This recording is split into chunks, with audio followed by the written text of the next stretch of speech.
السلام عليكم ورحمة الله وبركاته. فضلا وليس أمرا الاشتراك في القناة وتفعيل زر الجرس ليصلكم كل جديد.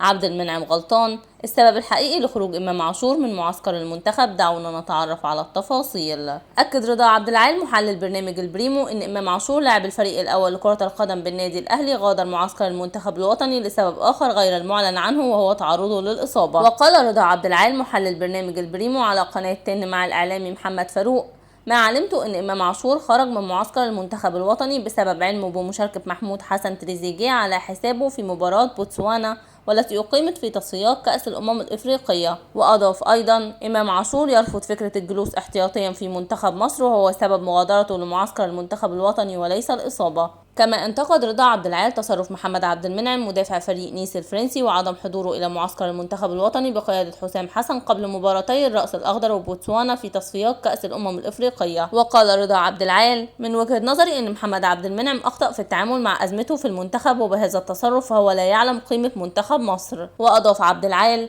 محمد عبد المنعم أخطأ بعدم الانضمام للمنتخب الوطني، والجيل الحالي من اللاعبين لا يقدر قيمة قميص منتخب مصر. إلى هنا ينتهي الخبر. شكرا لحسن استماعكم ودعمكم المتواصل، والسلام عليكم ورحمة الله وبركاته.